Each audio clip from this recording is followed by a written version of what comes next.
then introduce you to Chris Gilbert. Essentially, I think Frederick probably said enough about him. That far too much. He built a great company, he run it well, he prepared well, and now he's going to tell you his story. So please welcome Chris Gilbert.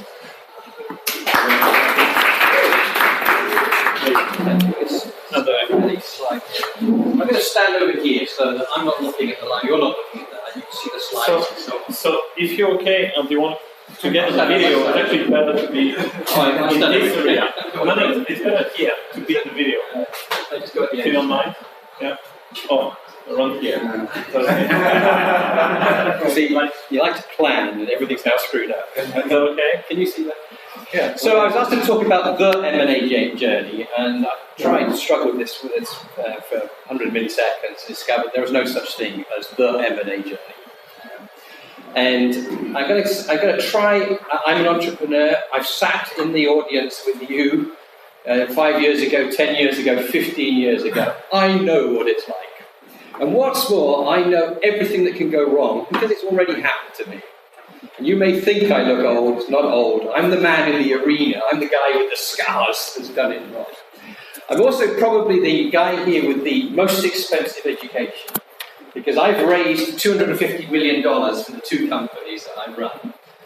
The first one we won't talk an awful lot about. The second one, I tried lessons that I learned in my first company doing it wrong. And I'll talk a little bit about how I changed it around in the second company. I'm going to try and send some key messages. I prefer if you don't write, because if you're writing, you're probably not listening.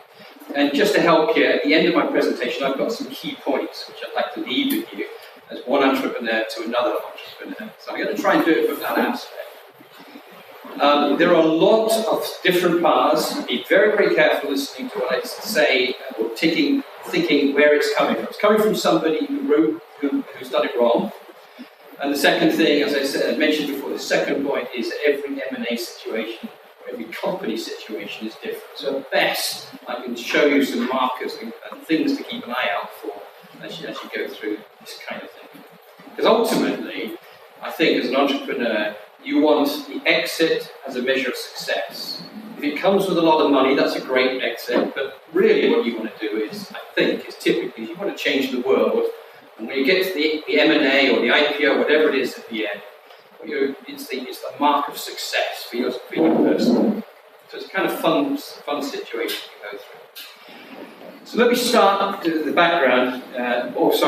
Wave at me if you want to stop, or you want me to speed up, or you want to ask a question. Do that anytime. I'm very used to being interrupted, because I know that when you go and see a big company, they know best, and you're going to be interrupted all the bloody time until I can say. You won't drive me mad. I've done it before. This slide. Oh, so the other thing I'd like to show you is it's the vast majority of the books will say this is the path. You have a good idea. You go to a VC, get some money. You run your company for a bit. You grow revenues like it's never happened before. And when you're at that peak of all of that, you go to the bank. The bank then sells you. That's the path that all of us are taught. There are very, very, very few companies that do that. My first company, I tried to emulate that very naive, simplistic sort of model. And as you saw from Benjamin's charts at the moment, very, very few people do the IPO. The vast majority do the M&A. The other side of this, of course, is that very, very few people have actually sold their company. Very few people. The vast majority of venture capitalists, actual people, have not actually sold a company. It wasn't their company. They were involved in the transaction. Or the banker hasn't done it. Flip it around to the buying company, the vast majority, if not 99.9999% of people have never actually bought a company or sold a company, particularly sold a company. So that you're dealing as the entrepreneur in the middle of all of this with a sea of experts, but not one of them has ever made love. I'm going to try and give you the make love bit, because you never tell my wife. This is why I don't want to speak. So let me show you a little bit about my career, my background, and why I think like I think. And I hope I don't get shot down for being too controversial. So I have a physics degree. It's a little bit stupid, because I have a physics degree on paper. But I went to Bristol University, it's nuclear physics, really useful subject if you want to make atom bombs or you want to make power stations. Other than that, it's a waste of time, physics. I was a student of a class of 2,000 students of that year. I was number 1999. I was so happy because they called them up in order that I wasn't actually the last person. As I was coming off the stage right at the end with all the audience down there, I just heard in the background that they announced that the 2,000th student had actually died and would otherwise have been right at the front. So actually I was the last student in my year of physics. I'll show you a little bit about what physics taught me, but it took me from a very early stage in my life, failure. Second one, I then went off to be an army officer in the British Army. Why? Because at the time it was considered very good training for junior management. Do 3 years as an officer in the army and then go off into civilian service. I loved every minute of it, so I stayed for 8 years. You'll see a little bit why in a second. Third one, I went to Data General, computing company based in Germany. I should mention there's a lot of different countries involved in my career where we've lived and so on. Data General was my first commercial introduction to the commercial world. I went from there in Germany to Motorola. Some of you may remember Motorola, another one of my great successes. 155,000 people in Motorola, now there's 0 people. I touch a company, it goes from fantastic to nothing. You are pretty good. Then, being, I think I was like 42 or something at the time, I decided to work out my age, if you correlate these numbers here. I went from Chicago, where I was based with Motorola, I went off to Silicon Valley, which is the first sort of crossing point, which is obvious that I belong to a group here. I did a company called IP Wireless, not a great success. I raised $160 million for that company. They already had $90 million. So it's quite an interesting experience with the VCs. Talk about that in a minute. I then went to Ubiquisys, which you've heard a little bit about, and I'll try and focus a little bit on that, because that one was a success. And now what I do for a living is, well, 3/4 of my life is mine, so I do what I want to do for a living. But the other quarter I spend with companies like yourselves, trying to shorten the lifetime so you don't have to go through all the bad experiences and all the money that I've had to have in my education. Key message here, the guy who sells, or the person who sells the company is you. You can have bankers, VCs, CFOs, salespeople, engineers, CTOs, CFOs, the whole shebang. At the end of the day, the guy who sells the company is you.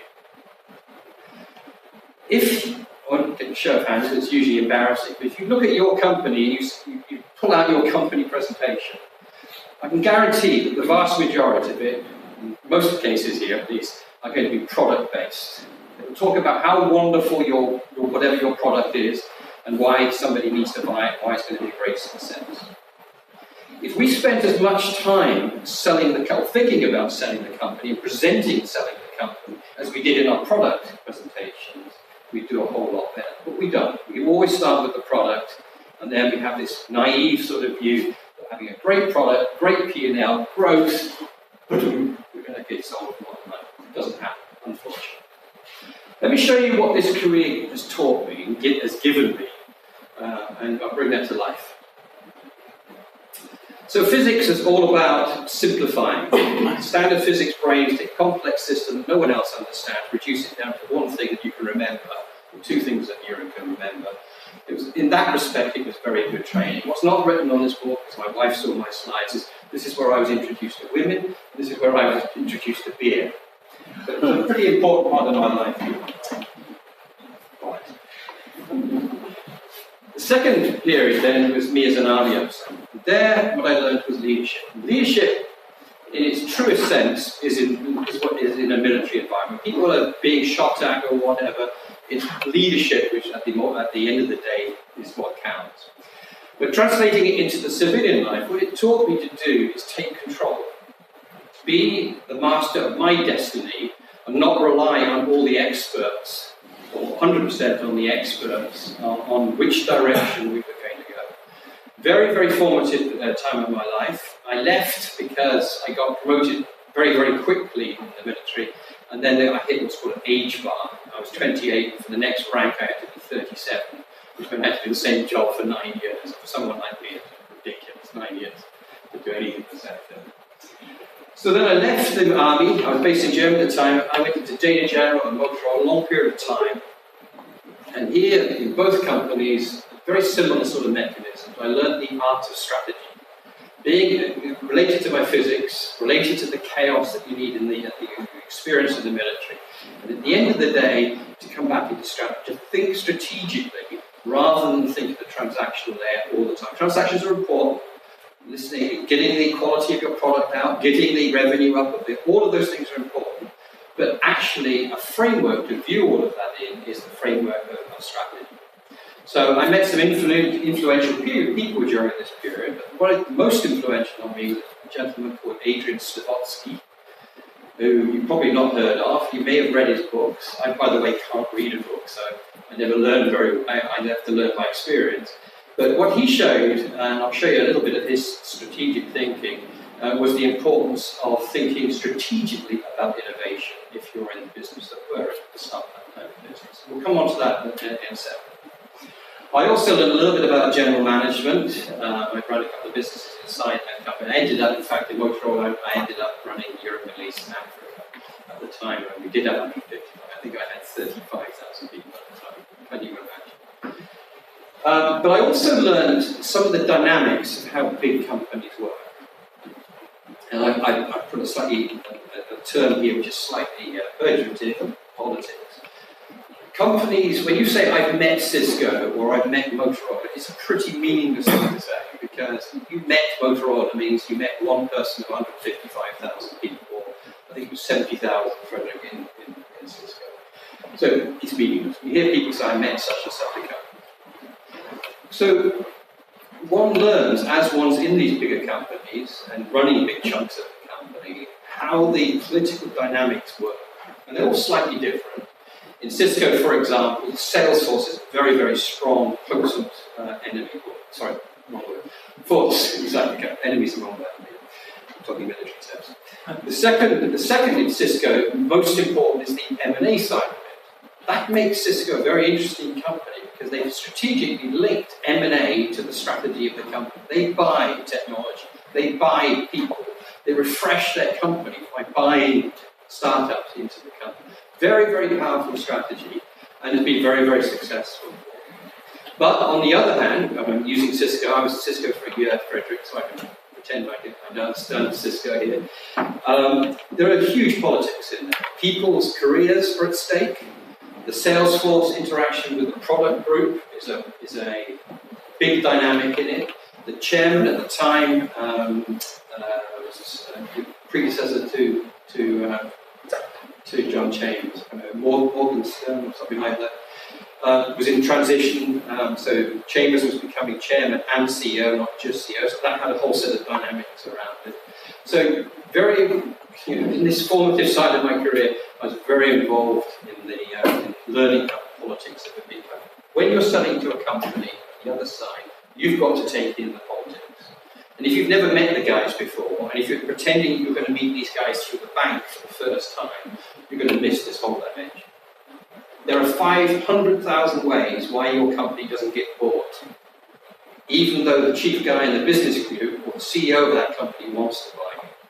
All this politics will come in place. Is it good for my career, says the politico inside a big company? Is this a good company, in my opinion? If I don't do it, is it going to damage me? So there's this lens of politics on anything to do with M&A. And I'll talk a little bit about the bank, and where I found the real use of the bank was actually in this dimension, handling the politics and the connections amongst the various people in the company, helping me navigate through that process. And then later on, now, as I came out of the company, and I'll give you another little innuendo here. So I can't remember which genius said it. Very true. As a CEO of a startup, you're never as bad as the people think you are. So the VCs think you're terrible until you start doing money. I believe I'm on your side. You're never as bad as that. But equally, the opposite is true. You're never as good as they think you are when you've sold the company. So once you've sold the company, suddenly you're a genius, and you actually know you're not really a genius. You oscillate like everybody else between those two things. What you're trying to do is optimize the chance of appearing to look beautiful, like a genius. and try and forget the years and years of misery that you've had beforehand, not making any money. I do not believe making money is really what you should be about.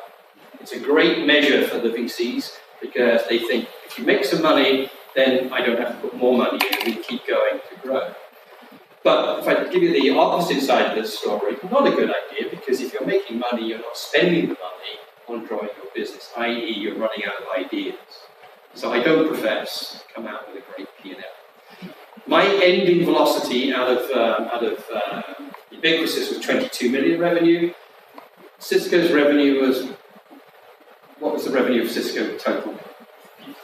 50 billion. If I'd made a cool billion in revenue, it may have moved the needle a little bit on Cisco's overall thing. So big companies aren't going to buy you for the fact that your P&L is wonderful. So why don't you just use the money right from the beginning and buy more salespeople, buy more marketing, buy more engineers, whatever, would be my advice in most situations. Unless you're one of these genius people like Elon Musk or whatever, and you really spend money as well. Let me talk a little bit and focus on the one success in my life. And it was a byproduct of what I'd really been learning in my earlier parts of the career. The basic idea of IPY, of Ubiquisys, I beg your pardon, was to build a cellular base station, which in physical life, see the big black box there, that's what a cellular base station looks like, that you see at the bottom of a big mast outside. To build one of those 100 to 200 times cheaper, and make it so small and cheap, so around the $100 sort of mark, to put it in someone's house. That was the idea. So it's a pretty big idea. If we take a country the size of the UK, there's about 1,200 of those per operator, scattered around horrible things, great big antennas, they're always in the wrong place, etc. So what we were after was selling millions, not 1,200, but millions of these things per country. There were 32 million homes here in the UK. We get 10% of them, we'd already dwarfed the whole of the cellular industry in terms of a base station. Those things are put in, the big ones are put in with engineers all over the place, doing the RF engineering and the connection engineering, the IP connection engineering. We could replace all of that with intelligence. We put intelligence into the cell, and it would detect what environment it was in, it would know where the other cells were, and find them, and it would build a network by itself. Great idea. I'll tell you more about how we can execute. From the selling point of view, Frederick mentioned it, we actually sold it for 310 million. We had put 87 million into the company, so unlike IPY, that's the one beforehand, this one actually roughly generated the cash, the value, which I had spent on my previous company. But I never connect the two together. So in my mind, I'm 223 million up, as opposed to probably a wash if you put the two companies together. We don't talk about this. Talked a little bit about Adrian Slavkovsky. The most important thing he told me was 3 levels of innovation. Product innovation, business model innovation, and industry. If you're going to sell a company, if you've innovated at those 3 levels, selling of the company is easy. Easier, never really easy, I guess. If you've not done the top 2, the bottom 2, let's get the business model and the industry innovation, selling a company is difficult. There's very few companies that get sold because they've got a good widget. An example might be the thermostat a company that got Nest, was it? That got sold to Google. Might be an example of that, although I suspect there was more to the story. But if you don't turn, I'll bring these two a little bit more to life in a second, what one does to do that. Next slide, please. So I talked about the base station being at the product level now, the base station, our consumer base station being 100, in fact it was about 200 times cheaper. That's hard to fight with. If you're a salesman in Ericsson or Huawei and you're trying to sell a $20,000 base station, some idiot comes along and says, actually we'll do it for $100, that's tough to do. We make them self-organizing, so the other big chunk of cost and deployment we get rid of completely. And the third thing is, which is quite clever, was because it's going the backhaul for this base station, going back into the main network of the operator, goes over DSL, fiber line, whatever the backhaul is from the consumer's house, the consumer pays for the backhaul. Quite clever business model for the operator. You're paying already for the cell phone calls, its main network. To make it better for you, he lets you use your network, which you end up paying for. So you pay his bills. Very clever business model. I wish I thought about myself. The standard way of doing business in the solar industry is to do hardware and software. So the base station there, we use 20,000 as the price of that base station. 12,000 of it is hardware, and 8,000 is software. Therefore, the margin is 40% for the manufacturer, like an Ericsson or slightly depressed now. But that's the sort of numbers that you play with. Inside my femtocell, as they were called, the selling price was $100. The hardware was, by chance, $70, so more hardware in this particular case, and the software component was $30. So we struggled thinking about this, and I met one of the guys that really influenced me in my life was a guy called Mike Moritz, who you may have heard of, one of the sort of famous Silicon Valley investors, probably the most, since he was one of the main investors in Google and made gazillions from his investment. And I took my business model to him to raise money, and he laughed at me. He said, "Chris, you're so 1990s, your business model." He said, "You're trying to sell software and hardware. Decide which one you are. Go down that path. Don't try to sell it." So we came back and we said, well, it's very difficult because that's how the industry works. So in the end, we worked it out. And what we did was we took the hardware component, which they're quite complex hardware-wise. We took the hardware design, handed it over to a hardware company in Taiwan. They were happy to work with 3 to 4% margin on that hardware. They were primarily a manufacturing company, which left me then with the $30, which were pure margin. So I could change my company from being a 30% margin company to 100% margin, albeit on a lower volume. If you've got 100% margin, you can do a lot of things on pricing. When you beat them, and you're trying to look beautiful to the eyes of the beholder who's buying you, 100% margin sounds an awful lot better than 70% margin. So it was quite a clever move, that. The other thing it did was it allowed us to have a price, this consumer level price, which the big companies could no longer do because they were in the hardware plus software business. So there was no way they could follow us. So here's a key. When you come to sell a company, make sure that your business model and your product threaten the establishment.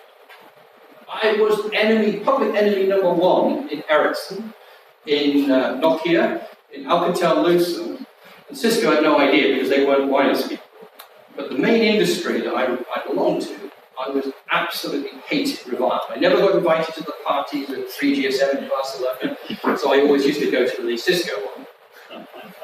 And I met some really interesting people at the parties, but usually I couldn't really see them because I had this sort of haze in my eyes from the party. But interestingly, that was the time when I was really getting to know the Cisco executives. That was the time when I met Chambers.